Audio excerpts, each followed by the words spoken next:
자, 코인들의 움직임 쫓아가 보겠습니다. 비트코인을 비롯한 가상화폐 이슈 그리고 동향들을 챙겨보고 있죠. 오늘도 이분과 함께 말씀 나눠보겠습니다. 고박스 이현일 고문위원 연결하겠습니다. 안녕하세요. 네, 안녕하세요. 예, 반갑습니다.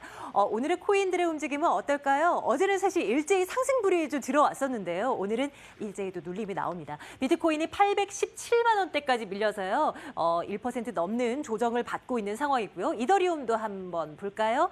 62만 5천 원대. 뭐 큰 폭은 아니지만 전반적으로 코인들이 이 상승 탄력도가 많이 둔화된 모습입니다. 이 시각 현재 움직임을 어떻게 분석 가능할까요? 위원님 좀 살펴주신다면요.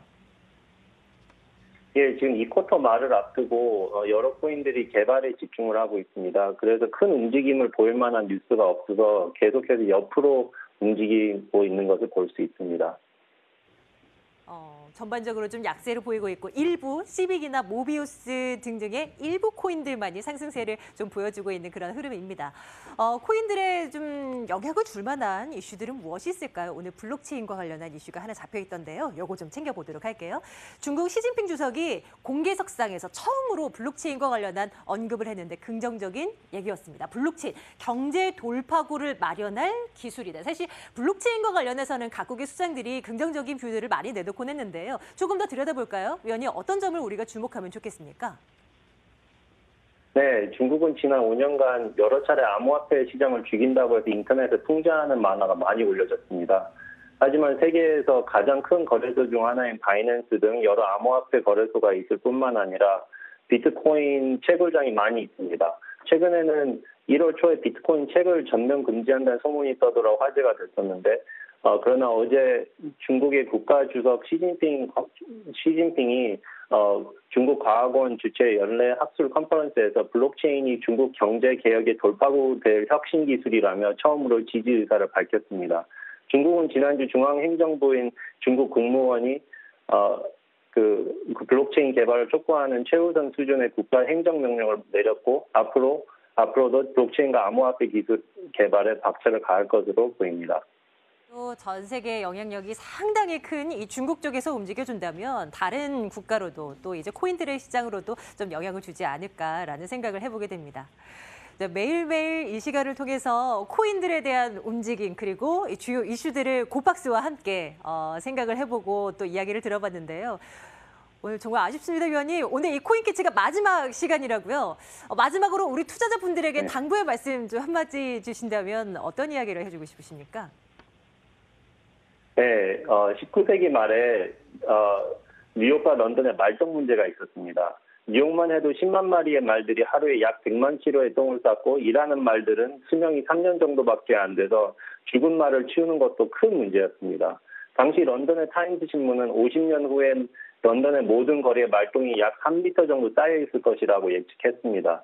이를 1894년 말똥 대위기라고 하는데 이 문제를 해결하기 위해 전 세계 도시계획 전문가들이 수압 파쇄법, 수평 시추법 등 여러 기술을 도합하여 문제를 해결하려고 했습니다. 하지만 10년쯤 후에 헨리 포드가 모델 T 자동차를 대량 생산하는 방법을 발명해서 20년도 채 안 된 뉴욕과 런던에서는 말이 완전히 사라졌습니다.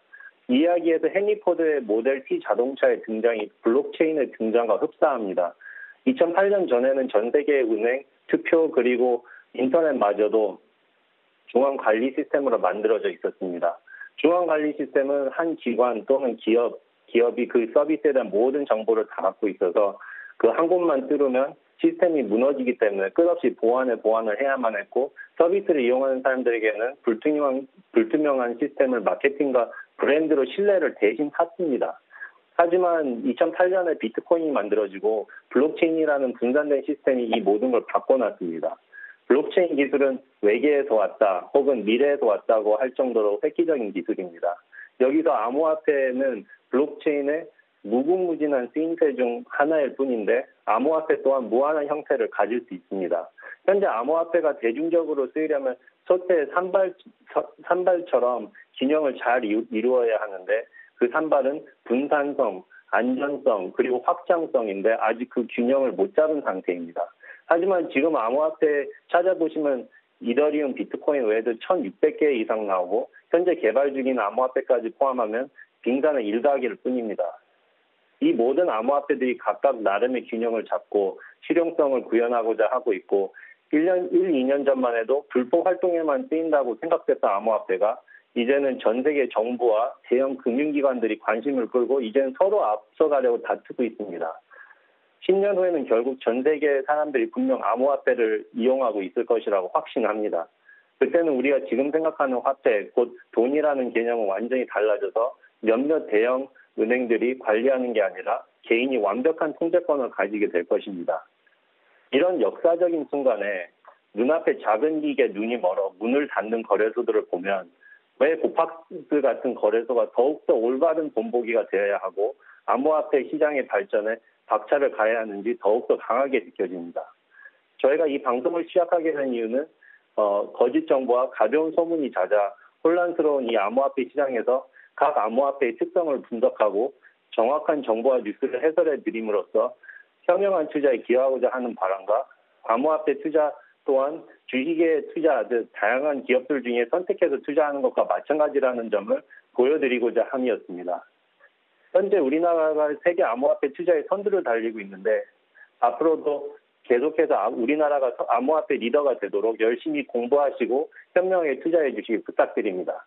저희 고팍스에서는 블록체인 기술과 대중을 연결시켜주는 일을 하는데 의의를 둡니다.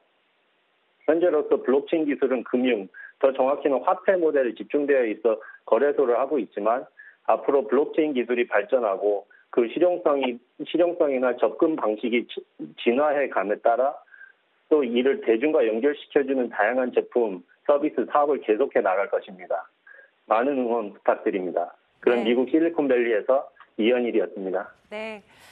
저희 투자자분들도 또 명심할 거고요. 고박스 응원하겠습니다. 자, 오늘 고박스 이현일 고문위원과 함께 말씀 나눠봤습니다. 고맙습니다. 네, 감사합니다. 매일매일 코인들의 움직임을 살펴드렸는데요. 오늘은 마지막 시간이었습니다. 코인캐치였고요. 보다 더 좋은 방송도 만들어 가도록 하겠습니다.